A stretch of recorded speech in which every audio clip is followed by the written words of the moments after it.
Oh, we need a bigger bowl.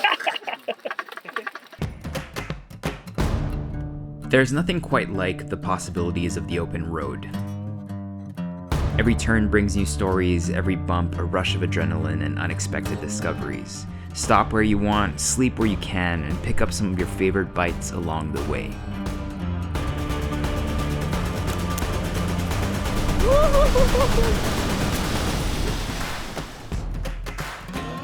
This is Forager. While shooting the last 3 episodes, we started getting concerned about an upcoming storm. For the first few days, we felt confident that we would get ahead of it. But as we were driving long winding roads, the rain finally caught up. In this episode, we head towards Isabela to discover some of their best bites of food before heading up to the gloomy, yet still beautiful rice terraces of Mayuyao.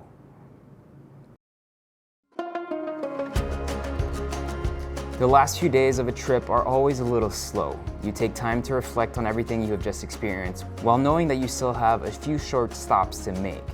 The exhaustion settles in, yet you are excited for what lies ahead.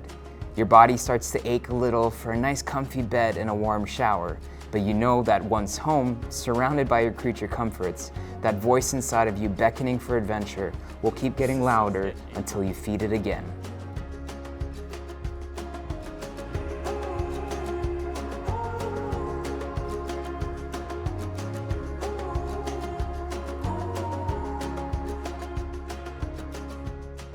Nagsimula po itong Angcoy Food House bago mag-pandemic.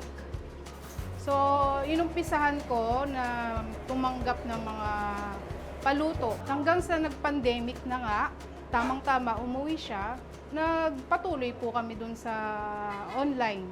Binigyan namin ng twist yung Hong Kong style. Kasi ang Hong Kong style is yung roasted chicken lang sa Manila na may cropek.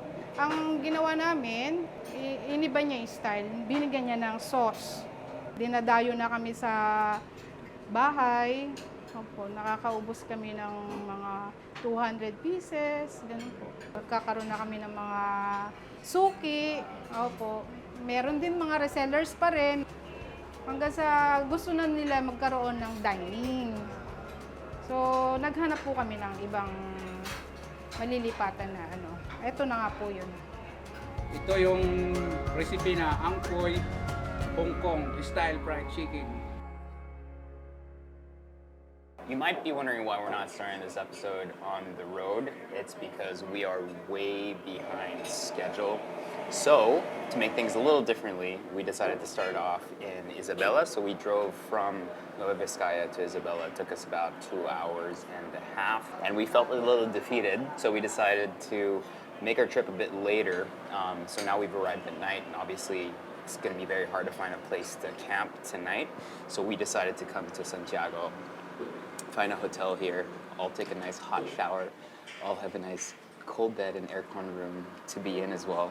And tomorrow morning we're going to start off really, really early, have a nice little food tour around Isabela, and then go up to Mayuyao, Ifugao for our final destination and our final camp. So we're here at Angcoy's, which kind of has this like legendary status here, and this spot has a vibe, which is quite great. I'm gonna try the fried chicken. That's what we were looking and waiting for.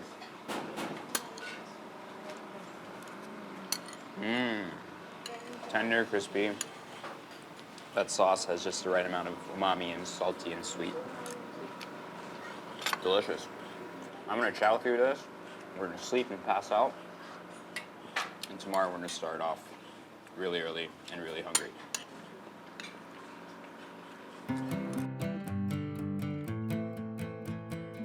Isabela is the second largest province in the region and the second biggest in the country, so we will definitely not be able to cover most of it. It has a long history and is where some of the first people in the Philippines, the Agtas, lived. Their descendants, the Dumagats, still live in the mountains and coastal areas here.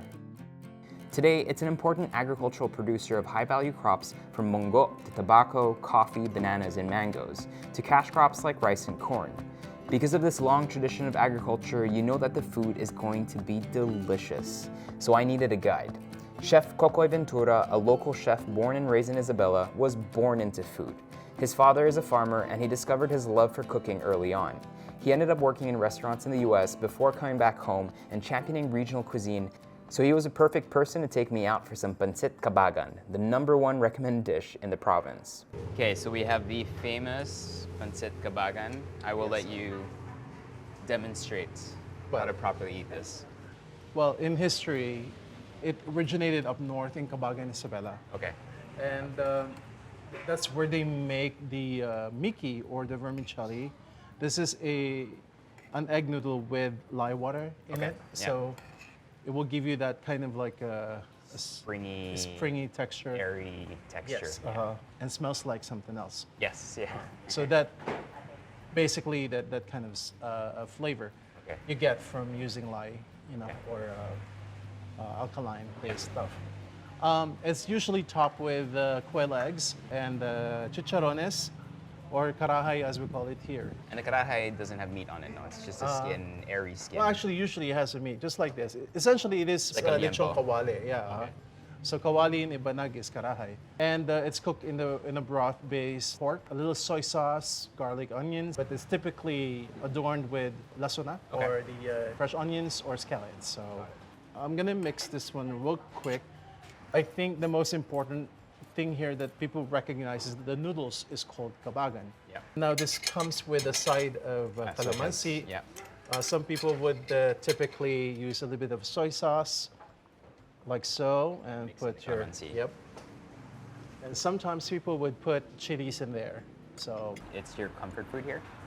yeah, it's a comfort food. It's available everywhere here in Isabela, and I think it's because it's something people don't really cook at home. Yeah. It's more fun to eat it out, and the most important thing, this isn't as expensive as a regular ulam or kanin kind of a thing. Correct. So yeah, so that's pancit kabagan for you. How's it? If you grew up like me in Manila, your idea of pancit is usually bihon canton, right? Which to me, I mean, I love those dishes, but this feels a bit more composed. Like, I think the broth in which the noodles are cooked really ties everything together. So you kind of get this slipperiness in every bite versus a bunch of random ingredients tossed in with Tossed in noodles. there. You know what I mean? Like Yes, it feels like kind of And- like how you would have a fried rice versus a risotto. A risotto feels like it's all linked. Yes. A fried rice feels Loose. loose. Yeah. Right. This feels linked. Yeah. Which I think is great. Isabela also has lots of sugarcane, and with that we knew we weren't far from some muscovado producers. We featured the whole process before, but we believe it's one of those ingredients that deserves more importance. Yung tubo namin, pinipiga namin dun sa dadapilan. Tapos yung katas niya, inuluto namin 4 na oras. Ako si Melinda Natividad. Gumagawa ng patupat, sinaklob at sasuka. Pinakurat. Galing sa tubo lahat yun. Maganda ito ang benefit ng muscovado dahil ito ay gamot sa diabetic. Ito yung patupat, sir. Ito masarap to. Pan namin, ilalagay namin sa katas ng tubo. 4 na oras din ang pagluluto niya. Ginagawa namin itong bahay niya. Tapos, hindi namin binabalot ito. Ilalagyan namin ng nung bigas na tuyo, yung malagkit. Tapos na ito na naluto na siya. Popular ito, dinadayo sa amin itong patupat. Masarap ito.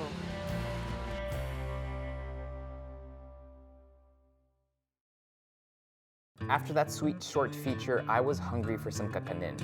We were told we had to try this particular roadside pasalubong shop, which has become an increasingly popular stopover for all the right reasons. If you haven't tried suman muriecos before, you are missing out. These have now become one of my favorite kakanins in the country. Erwan, this is Jenny. Erwan. Nice to meet you. How about a hug and a kiss? She's known for her muriecos, which is this one. There's a way of eating muriecos. So you open the flap. This one flap is good. One. Yeah. And then you split it open. You need practice. Yeah, I know. Yeah. And then you spread it open like so. See all the goodies, huh? And so you don't have to get your hands all like sticky. Yes, good. Sure. Oh my god. That's delicious. You had the big one. I had a big one. So this is stuffed with the tick, right? And then glutinous rice Yes. coated around it. How is it actually made? Then ganito po natin. Glutinous rice po. Minamasa po namin siya sa mantika, brown sugar, tapos tubig. Tapos minamasa na po namin hanggang sa lumagkit po siya.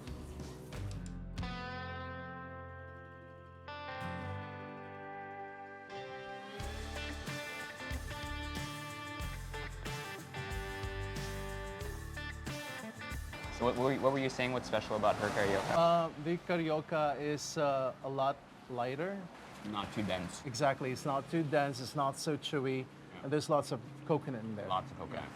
I actually don't think I've ever had this. Is this a Isabela thing? No, not necessarily. Yeah, it's an Ilocano thing. As you can see, it's similar to a butchie. I'm gonna try. I'm a huge maruya fan. I think it's Okay. one of those unsung Filipino dishes that It is. should be highlighted more.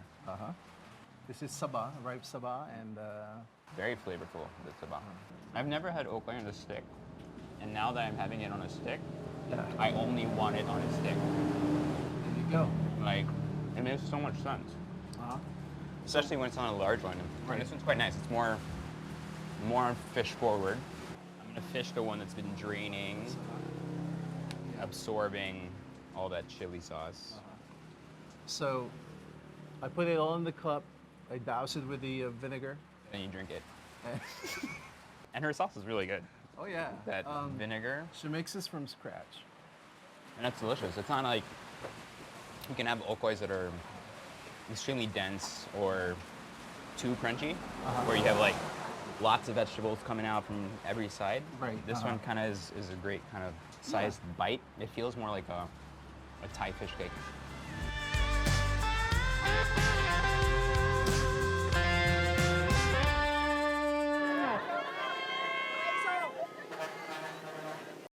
After spending some time in Cocoy, we know that we have to come back to Isabela and do more research on the province, as it holds so many more treasures to discover.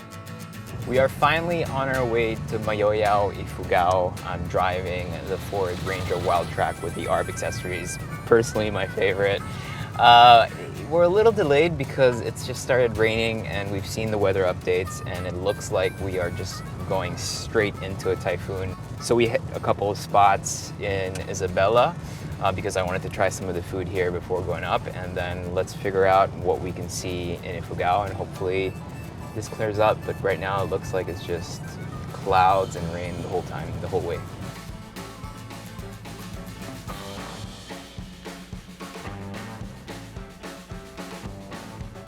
When you think of rice terraces or mountain towns in the Philippines, Batad, Sagada, and Banawe come up a lot. But if you're looking for a quiet, idyllic setting, Mayoyao Ifugao should be on your list.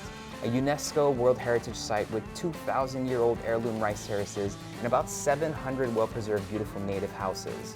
Quick anecdote about these houses, they have some impressive stone floors in their yards. We were told that locals pride themselves on those floors. How they're made is a sign of your hard work. Have you seen this squirmy little fish before? You'll hear us calling them eels a few times, but they're not eels. They were believed to have been brought in by the Japanese, so local people call them that.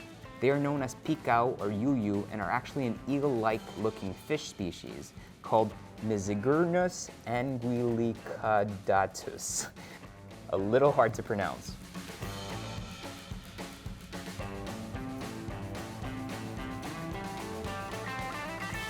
I never thought I'd actually be in an eel hatchery. Pretty cool. So making the best out of the rainy day. Eels are caught here in the rice terraces, but they've actually invested in an eel hatchery to try to kind of grow them commercially so that the restaurants can also serve it here, but also they can export it to various markets around the Philippines, because it is a high value product currently being sold at around 1,200 per kilo, which is quite high. And they were actually saying the locals, I mean, obviously they can afford it by catching it and eating it, but they can't afford it where they buy it, and they would rather sell it because it's a good source of livelihood. So we're here at the hatchery and we're going to try to understand how everything's made. Ito yung simpleng laboratorio namin kung saan kami nag-i-inject ng Japanese eel. At tapos dito rin namin ini-strip yung itlog ng babae, tapos kinukuha ng sperm sac ng lalaki na eel, Japanese eel. Pagkatapos, i-mix namin sila at ilinalagay sa mga breeding tanks, sir. How big did the Japanese eels get? 4 to 6 inches, sir. 4 to 6 inches. Only. Okay. Dito kami nagpapahatch. Then nalagay namin dito. Tapos itlog na linalagay namin ng mga artemia. Pag hatch na, ikokolekta namin para may pang live foods para sa mga fingerlings natin. Tapos kung nag-hatch na, Kinokolekta namin, ilinalagay namin, pinapakain. Ito yung mga breeding tanks natin, sir. ito may, Ito, sir, ay hindi fingerlings ng eel ito. Carp fingerlings. Yes, sir. okay. Tawag namin dito sa Mayuyaw ay pikaw ang tawag namin dito. Tikaw? Pikaw.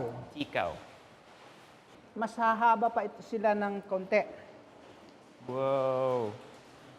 Do they bite? No. Can I They're grab not one? biting. You can touch and hold.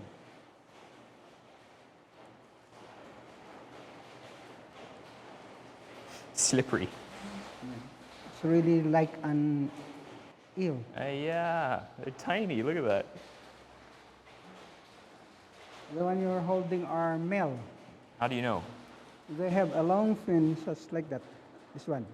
Yung female, Long smaller. and pointed, yeah. The female is a little bit round. This one, the bigger one, is a female. This one. Yeah.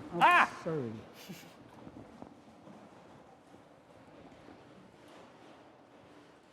This one is a female. Okay. And then ito, adult size na, hindi pa? Adults. So But they are already good for breeding. breeding. Yeah. Okay. We are selling this one for consumption. So you can eat. You We can eat collect this. from the rice terraces, Yeah. then put it here for sale. Okay. According to them, this is the most expensive fish in Japan. Really? If true, but that's what they say. Even yung maliit? Yeah. Because the origin of, according to our forefathers, the origin of these eels were from Japan. That's why they called it Japanese eel. Japanese eel. Okay. During the Second World War, the Japanese soldiers brought here in the Philippines. They introduced it. Yeah. Since most people here are quite self-sufficient and the rice terraces are still working today for personal use, the small town market doesn't have much on display, but it's great to see what else they grow around here. I was actually surprised to find my favorite rare citrus, dayap, and that gave me a few ideas about what we could cook later on.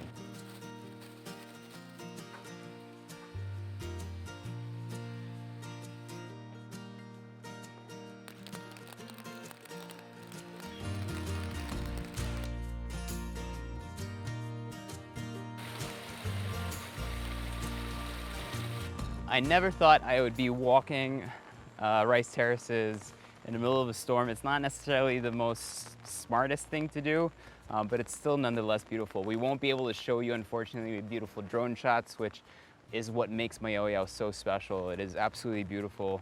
The rice that we have here is tinawan. They don't sell it. I actually want to buy it, but they don't sell it because it's all for local consumption, and that's what makes it so rare and so beautiful. So I really wish that we'd see kind of like these types of heirloom varieties propagated more around the country so that more people could try them, because they are really much more fragrant and I love eating them. So we're gonna keep trekking. We're gonna try to find some meals, maybe some kakanin, some tapoy, whatever else we can find so that we can put together a meal for tonight and camp in this. These native houses are honestly so beautiful, and I'm so happy to hear that people still live in them, but they will also be available for tourists to stay in as well eventually. Imagine yourself waking up on a cool morning with these rice terraces right outside your stone house window.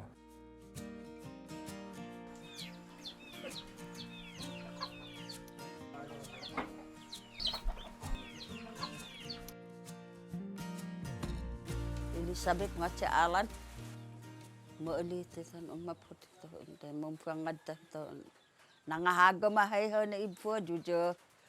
Siyempre, mumpangad ito. Baka makaktakan ninon ito kanta. May hukat siya. Di ba na lagit mo idi chinwar ito? Chinggera? Timiid niya kan unsa kun istorya na umod and kun lamod. During World War II, Mayuyao was captured by the Japanese under the command of General Yamashita. The Battle of Mayuyao Ridge finally ended between the 1,000 Japanese and the joint forces of native troops of the Cordillera and Ilocos regions, other Filipino soldiers, and some of the United States Armed Forces in the Philippines, which lasted from July 25th until August 8th, 1945.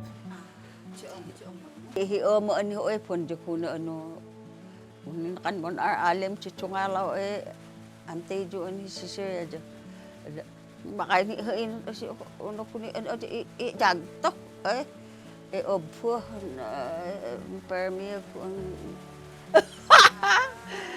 obfo na katala mo jo di mo chin hapon jo mo che na matina en keb en lijang jo Jadi kalau kenong tahu cerita hamar hati kemon jeng kacu ni pumpu hiji je naan eta.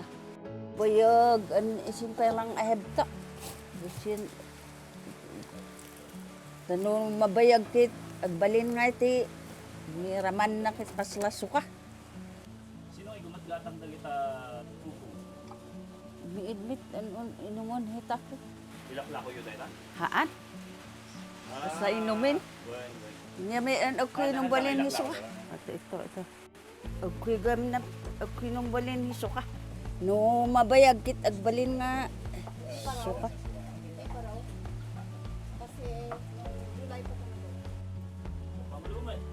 Nabanglo. No mabalin pa no ikam ti asuka day tikit mayat. Taramanan di jay kadwa yu ita. Taramanan chinuig chi chola.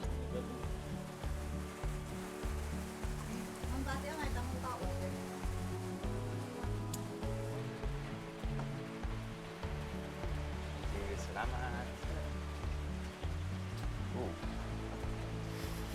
Parang lakas.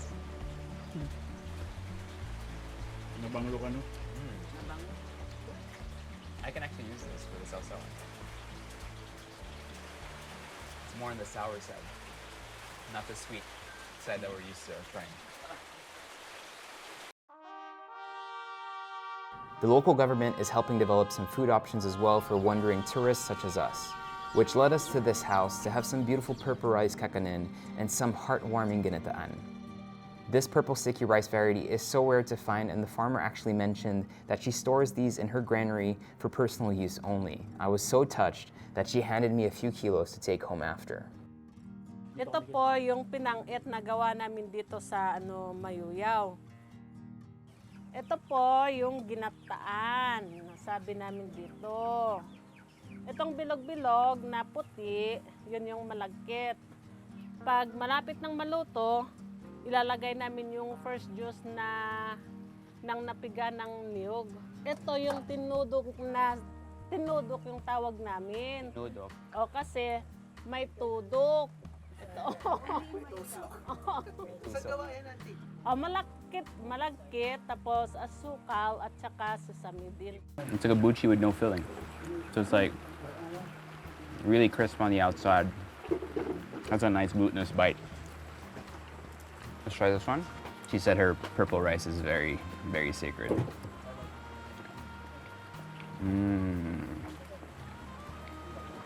Wow. It's not sweet at all. It has so much texture. I think the type of rice used here just makes a massive difference. You know how when you eat suman, it has a grainy feel to it? You can feel the rice grains. This one is like one glutinous texture, which is very unique. That's delicious. And when she brought up the ginatan, the little 5-year-old in me went, woo! Look at it. I also haven't had ginatan in forever. but today's the day. Ito yung special na ginataan. Okay. Bilo-bilo. Sweet potatoes that are grown here. It's so warm. It's kind of like cold here, and it's raining. And it kind of just gives you like a warm, comforting hug from the inside. Perfect for the rainy weather. Sarap. Thank you po.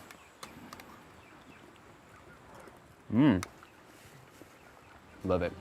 I mean, the day is not how we expected it to be, mostly because of the weather.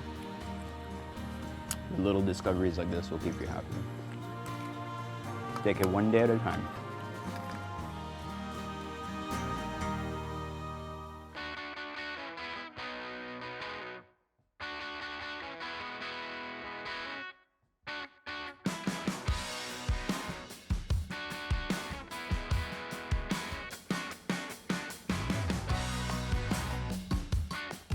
With our bellies full, we needed to start looking for a campsite for the night. We found a high point perched up next to a hostel with a gorgeous view of the valley. As I was setting up my ARB camping accessories and rooftop tent, the sky opened up and we were graced with a half hour of no rain.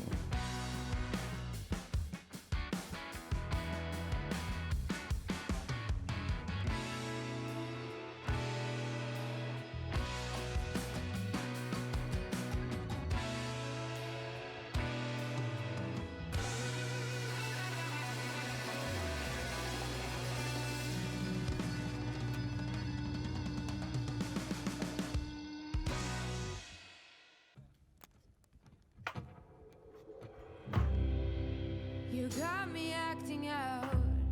You, all tenderness is out the window. What you do to me when the cold bites blue is straight cruel.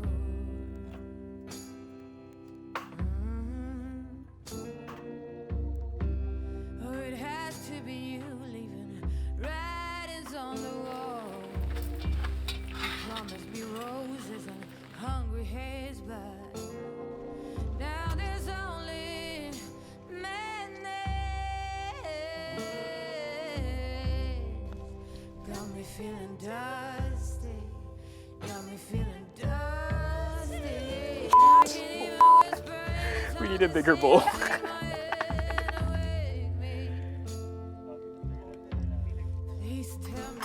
It was a long, tiring day, so I thought just cooking in silence would be the perfect way to end this episode and this series.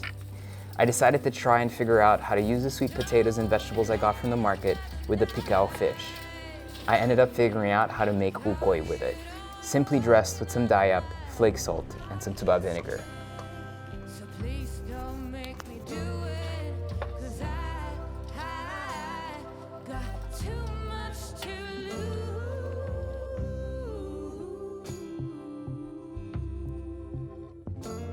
I got too much to lose.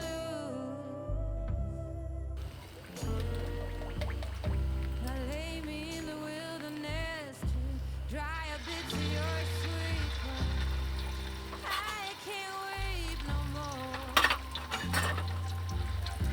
Willow trees have died and the last born lark will fly.